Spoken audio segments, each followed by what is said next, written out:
but they would be like, oh, if that area you calculate is half the area, then what is the whole area? So I had to give double answers. So I used to make silly mistakes like that. So while practicing, that's how I came to know, like, yeah, I kind of started handling all the problems that I had. Then other things are related to squares and square roots. That was another thing which I didn't know. So that's like attention to detail. If you have a square is equal to 4, then a is plus minus 2. But if a is equal to 4, then root of a is only 2. You cannot mark plus minus 2. These kind of little details which I didn't know. Then I got to revise all my formulae. I enrolled in the Learning Tracker program. So I had to do 2 verbal sections and 2 quant sections per day and answer tests. So by doing that, and another thing is, like in quant, whenever I used to see really long questions, I used to feel really upset, even though they're very easy questions. They're just giving you a lot of data. Like I used to get really irritated with the data interpretation questions. Okay. But they're actually very scoring. All right. I think that kind of puts one common mistake the engineers do is the silly mistakes. I think are very important. But if I asked you right now, among the GRE quant section, what was that one area you found most difficult to solve when you started your GRE preparations, and how? Most difficult, I think my probability is really weak. And oh yeah, the question I messed up was the probability one. I had marked the correct answer and then I was just checking and I marked the wrong thing. So yeah, I'm psychologically traumatized by probability and statistics. All right, traumatized. Well, that's a very strong word for that matter of fact. So, how did you go about preparing for topics like that? I asked my quant SFA to give me extra questions. So she gave me a number of extra questions in probability and statistics. I told her like I have a problem with this, and I practiced and I discussed with my father also. He also is an engineer, so I used to ask him random questions and I used to solve. Actually, parental support definitely comes in very handy when you go for competitive exams like this. And I think that kind of quant is something I think a lot of people here are very not interested, but verbal, right? When it comes to verbal, I think everybody would agree with me that it's a quite not a very easy area for Indians especially, because the expectations are different in a GRE verbal. But in specific, what were the challenges that you had when it comes to the verbal preparation material? So since I was an ardent reader before I joined engineering, I really didn't have much problem reading passages fast. So if you're not really a person who reads a lot of English books, then, and maybe you're in third year, I hope you're in third year, like you're not really answering GRE this fall, then you should read as many books as you possibly can. If you are answering GRE soon, then also like read a number of journals and articles, improve your reading speed and comprehension also, like as you're reading, be able to understand it as quickly as possible. Then, so yeah, that was a major problem for me, but this is what you should do if you cannot read passages fast.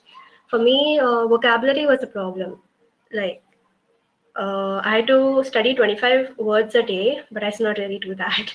I used to do 100 a day, like at the end of 4 days, some nonsense like that. So you shouldn't do that. Learn your vocabulary day. Then yeah, so one thing which really helped me was the etymological derivation of words.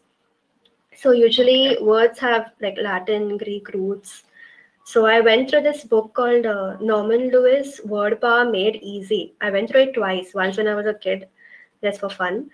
And once again, because I knew I was going to give my GRE. So there they tell you how like the words are made up. So one example is like the word gregarious. So it's made up of Latin. So when you know the etymological derivation, you can also guess the meaning of other words like egregious and segregation, like to separate things out into groups. Egregious, something which is out of the ordinary, like something which is not normal, like that. Then also, if you consider the word calligraphy, it's Greek graphein, which means to write. So beautiful writing, like that. So that Norman Lewis Word Power Made Easy, you should definitely go through it if you have time and you're interested in learning about how words came about. Okay. All right. So I think it's solved because if you're able to understand the root word, any word that you come forward from there on, you kind of have a reference to understand its meaning. And especially when it comes to sentence equivalent and text completion questions, the already context is present. So I think that kind of makes a lot of sense, Karen. Before we move forward, a question from this is Miraj. Miraj wants to know what was the preparation methodology? Do you have any methodology by which you prepared, or what do you do on a daily basis for your GRE preparations? So I had like a set study material per day. I had 2 sections of quant, 2 sections of verbal, 25 words to do. So that was that was a 44-day program thing. All right. Now, how do you track, for example, one question from this is a progress of your preparation. I mean, how do you understand I've completed this topic in an online portal such as yours? Oh, how do I track it? I don't know. There's like a drop-down menu for different sections. Like within quant, there are different topics. And within that, like there'll be one section where you get to go through the slides. Then there's another section where you have to answer a test. And there they'll sort of tell you which sections you did well, which sections you did badly, and like if there are MCQ sections and how you performed in that. For various questions, you get feedback. Then also there's the feedback loop where your quant SFA, like she would go through my tests and she would tell me, fine, you've done well in this section, but you haven't done well here. And she would explain why I did that. Most like they know what students think. So yeah, she would totally tell me, yeah, this is what you were thinking. This is why you did this. You shouldn't do this in the future, whatever. So yeah, and then that's how I got extra study material also in weaker sections. All right, so extra study material for your weaker section. All right, now as we move forward, before we jump about universities and etc., some common question that I'm able to see from the webinar audience today. Guys in the audience, I do understand a lot of questions. I just take the most common ones and bring it to our guest notice. The first question is, how many words or how many vocabulary words did you actually master before you go for your GRE? I believe I had gone through more than 3,000, but wow. Okay. I don't know if I remember all of them before the exam verbal section. Maybe say 3-4 hours at max, but I think it's a get over earlier. It's supposed to be 2 hours, but I should spend more time in verbal and go through the passages again and see why I did what and how the answer makes sense. Wow. So let me get this. So you were actually doing your 4th year in Pittsburgh, and you were doing your internship, and you're preparing for GRE. Am I right? No, my internship happened in my 2nd semester. I was preparing for GRE in my 1st semester. Oh, all right. That's okay. That I think makes sense. Okay. Now, the next question, the most important question that I believe has come consistently in my chat box is that, please tell us, how did you prepare for reading comprehension? And can you give us some tips on how to approach a reading comprehension? Okay. So here, reading comprehension speed matters. So yeah, I recommend reading as much as you possibly can from journals, newspapers, and also like when you're reading simultaneously, try to understand. Now, different people have different techniques. Some people just skim through the thing and see what is important. Like sometimes they list out things like they also had some buckets and tabs and I don't know, random things. Don't those kind of things we can skip and try to get the gist of it. Then go through the question and see, like some of them will be direct. So read the paragraph where the question is based, read it again, make sure you understand it, then answer it. That's one way. Then there are different types of questions. I don't really remember for each and every type. So depending on the types of questions, there are different passage. So it depends on you. You'll have to figure out what is best for you. All right. So in fact, guys, like I said, we already had a 1-hour long seminar with Karen just about 3 months ago where she talked her tips about GRE preparations.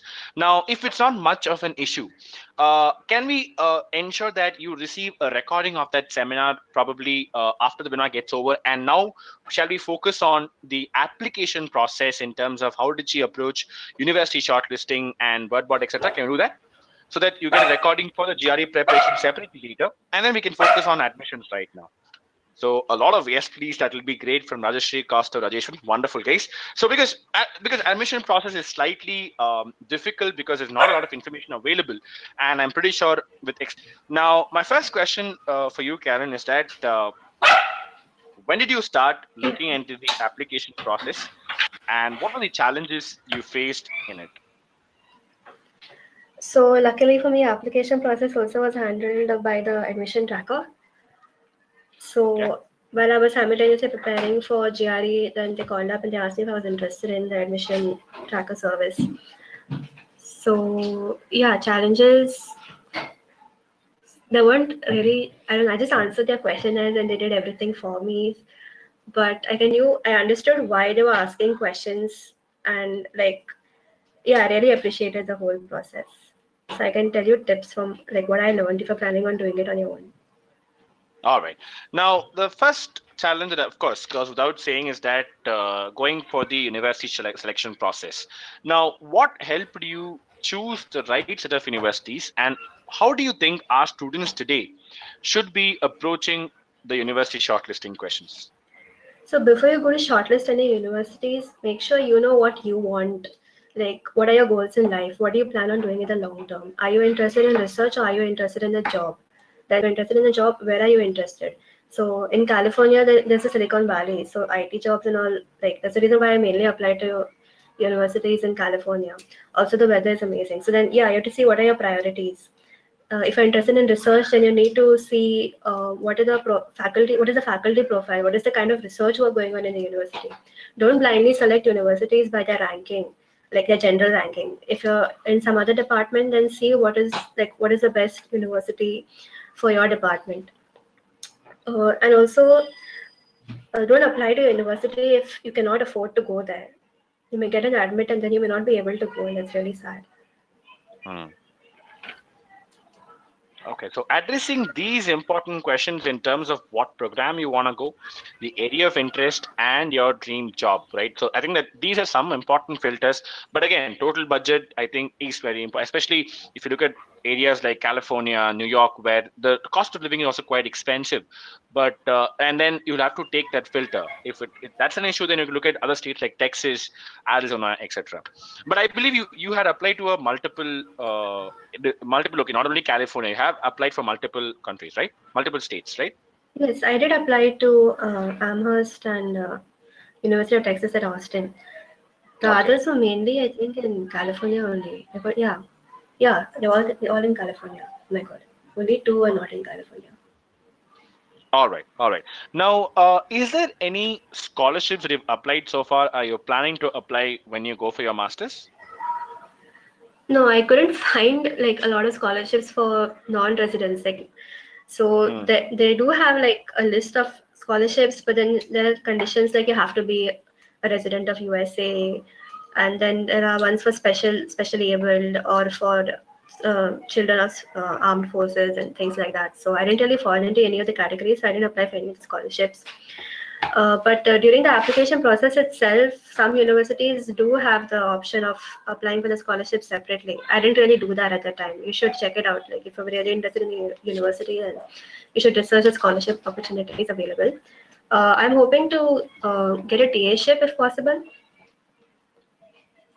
Okay, teaching assistantship, right? Teaching assistantship, yes. All right, why not? I think definitely that is something you should look into when you go abroad for your master's. Now, that being sorted, right? University selection, scholarships available in the universities. You have a rough draft of list you're planning to apply for. So the next important and one of the most crucial part of the application process, right? Now, yes. Just take us through, when did you start writing an SOP? What kind of assistance you were able to get, and how did you go about the entire process? I think I started writing my SOP in October.